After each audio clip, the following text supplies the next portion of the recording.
there's a wealth of laboratory evidence that these anti-tumor properties kill cancer cells in a variety of ways. There are multiple mechanisms of action identified by which cannabis kills cancer cells, and they're divided into various categories.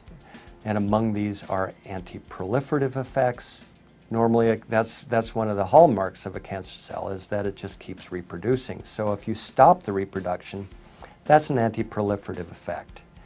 There are anti-angiogenesis effects, and this means that the cannabinoids will stop the tumor from being able to elaborate or grow new blood vessels to support the growth of the tumor. There are anti-metastatic effects, and that is simple enough to mean that the cannabinoids block the ability of the cancer cells to spread into other tissues. And there's another effect that has a wild name, apoptotic effect. Apoptosis refers to the ability of cannabinoids to speed the death of the abnormal cells. And that's something that is especially important in cancer, because you're able to hasten the death of the cell without disturbing the normal cells around it. Seth Research Laboratories in California have recently demonstrated that in some tumors, cancer cells are killed by marijuana, while the other healthy cells are left untouched. Cells that stop moving and become still white dots are dead cancer cells. The ability of cannabinoids to kill bad cells while protecting healthy ones is particularly important when we're talking about brain cancer because of the so-called blood-brain barrier. The brain has to be sheltered from outside influences that might hitch a ride on the bloodstream and cause havoc. What is exciting and unique about cannabinoids is that they can pass through the blood-brain barrier because of their slippery, fat-loving nature. Cannabinoids get right into the brain's cancer cells by moving easily through the cell's membranes, which are also composed of lipids. The evidence is piling up in mice-infested labs that the endocannabinoid system, when stimulated by cannabinoids, has an anti-tumor effect and can instruct cancer cells to commit suicide. This was done by Manuel Guzman's group within the past less than 10 years, and what they showed there was that originally that THC, when injected into a brain tumor in mice and rats, a significant number of those animals the tumor would regress and disappear, so that you actually had survival of rats that would otherwise die. And they examined all the surrounding nerve tissue, and that was all fine, because remember, once again, cannabinoids protect nerves. Dr. Manuel Guzman is a professor of biochemistry and molecular biology in Madrid, Spain, and is known for his groundbreaking studies on medical cannabis. Hemos observado que los cannabinoides tienen un efecto inductor de la muerte de las células tumorales, un efecto inhibidor de lo que es el crecimiento, la multiplicación de las células tumorales. Lo que hacen es disminuir el crecimiento de los tumores. If cannabis might be the miracle cancer cure that everybody's been searching for, then why don't doctors everywhere know about it? People have a hard time believing that cannabis can have all of these fantastic effects that are described. But what we're doing is we're just stimulating a natural system that's already there. This has been developing for hundreds of millions of years. The invertebrates, the sea squirts, the hydra, there are primitive endocannabinoid systems in those organisms dating back 600-700 million years ago. The cannabis plant came along maybe 50 or 60 million years ago. Why aren't billions in funds being directed toward cannabinoid research by the organizations that raise money for cancer therapies? We're talking about medical research that, it's really a double-edged sword. On the one hand, I'm thrilled that there's really more research taking place now really than any time in history when it comes to the therapeutic use of cannabis, and specifically the cannabinoids, the components in cannabis. Unfortunately, a lot of that research is still relegated to taking place overseas. We see a little bit now finally taking place in this country, but really the United States remains fairly well behind the curve when it comes to cutting-edge medical cannabis research. One of the first labs to demonstrate basically that not only the immune cells, the normal immune cells express these cannabinoid receptors called the CB2 receptors, but also that when these immune cells get transformed and they become cancer, to our surprise, we found that these cancer cells continue to express these CB2 receptors. This was an exciting discovery because the CB2 receptor can act like a target for the cannabinoids. Once they bind with the receptor, they can tell the cancer cell to die. So basically telling the cells basically to commit suicide, and that's what they do. And we demonstrated that that would be the mechanism by which the cannabinoids can kill the cancer, and therefore it can be used effectively as an anti-cancer agent. Dr. Niagara-Cotti and his researchers were able to eradicate almost 100% of the cancer in test tubes. But they were skeptical they would see similar results when they moved on to tumors in mice. To our surprise, we found that almost 25 to 30% of the mice completely rejected the tumor. They were completely cured. And in addition, we found that the remaining mice also, there was a significant reduction in the volume or the size of the tumors as well. The lab results have been so promising that Dr. Niagara-Cotti is beginning clinical trials with leukemia patients. There's no doubt in his mind that the cannabinoids, either from the plant or lab created, will play a major role in medicine in the future. I feel that in the next 5 or 10 years, there is going to be exponential growth in cannabinoid research. It's an area where both the critics and the advocates agree. Scientists are now well on their way to developing medicines based on the cannabinoids. It begs the question, however, will modern medicine eventually make the marijuana plant obsolete? No, it will not. In fact, it will only enhance it. Okay, because now it's more proof that the plant really does work. Okay, and instead of spending $600 a month on buying the pharmaceutical drug, I can grow my own plants. I don't want them to ever take the choice away because I don't know how long it's going to be before they really find out exactly what is working for me or for others. And right now, having the raw plant available is the best solution because you have all of it there. You don't have just what they've isolated, just what they've decided is important now. Let's keep it in the corridors of science. Let's keep it in the FDA. Let's do what needs to be done, which is careful, longitudinal, placebo-controlled, crossover, head-to-head studies, and see where it falls out. But let's deliver what's really medicine. That is the individual cannabinoids.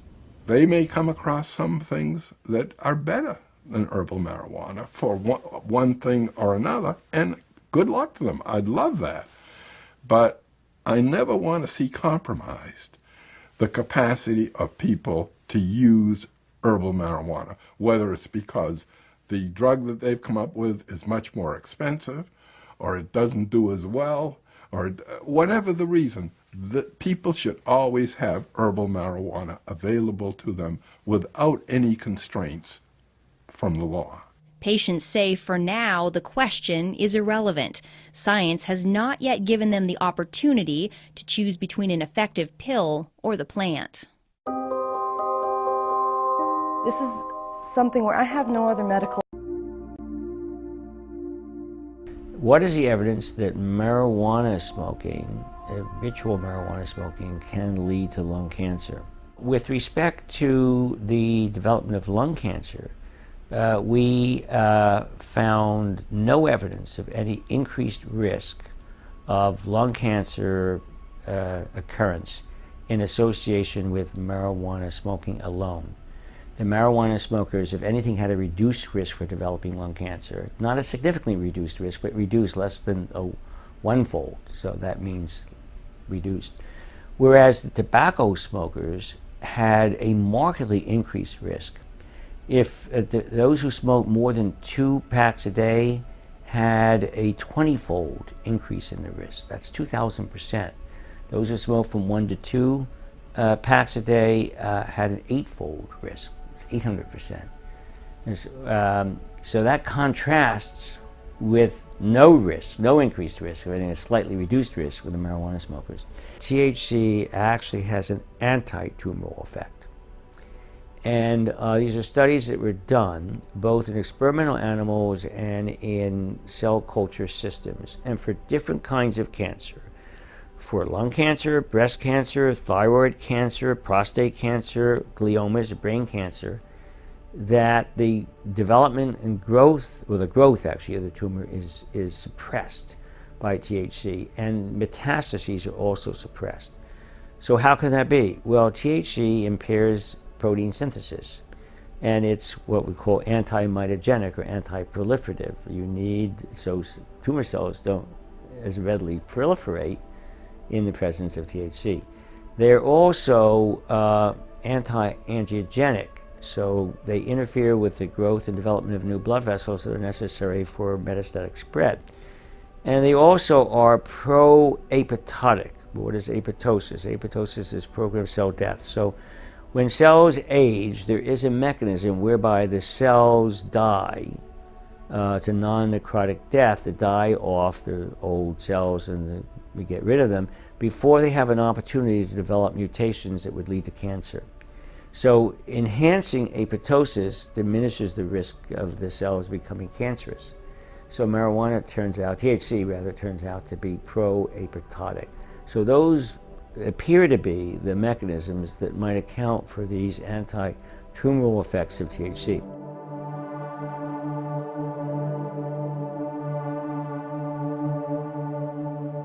We decided to do our own case control study. Funding from the National Institute on Drug Abuse, which is a major funding agency for marijuana-related research. This was the largest study ever conducted on this subject. It was very well designed. We used the Los Angeles Tumor Registry to identify, rapidly ascertain all the cases of lung cancer and head and neck cancer that were diagnosed in the LA County system. And of course, by the time we got to some of them, they'd already died or were too sick, but we got to it over 60% of them who agreed to participate and were able to participate. And we administered this questionnaire, and then we matched them to controls, the same age, socioeconomic status, that lived in the same neighborhood, using an algorithm that USC developed for this purpose, so that we could match, we're comparing apples with apples. And then we administered this detailed questionnaire, the food frequency questions, occupational history, all kinds of things. We also did molecular, we got a buccal smear so we could look at the DNA, we look at the genetics of lung cancer. So what we did was to recruit smokers, heavy smokers of marijuana, at least a joint a day for a week, and it ended up that the average smoker of marijuana whom we recruited smoked 3 joints a day for about 15 years. And we also required that they smoke that much for 5 years, but on the average they smoked 3 joints for 15 years. So that's about 45 to 50 joint years. A joint year is the number of joints smoked times the number of years smoked. Over the study population was, I think, between 35 and 59. I think 35 was a younger age group. Of course, we thought that they had to be teenagers in their early 20s at the time of the, at least in the marijuana epidemic, which was in the mid-60s. So prior to that time, very few people used marijuana, but after that time, it just mushroomed up to 1979, which represented actually the apex, the acme of use of marijuana in our society. So that's why we chose those age limits. And so what did we find? For any category of cannabis use, including heavy use we define as more than 10 joint years, but we looked at 20 joint years and 30 joint years. For every category of marijuana use, the ratio was less than 1, meaning reduced risk. It wasn't significantly reduced, but it was reduced. And the confidence intervals were not that wide, around the point estimate. So there was no evidence, and we controlled for all the known or putative factors, for socioeconomic status, concomitant, tobacco smoking, alcohol, etc. At the same time, when we did a similar analysis for the tobacco smokers, there was a huge effect of tobacco.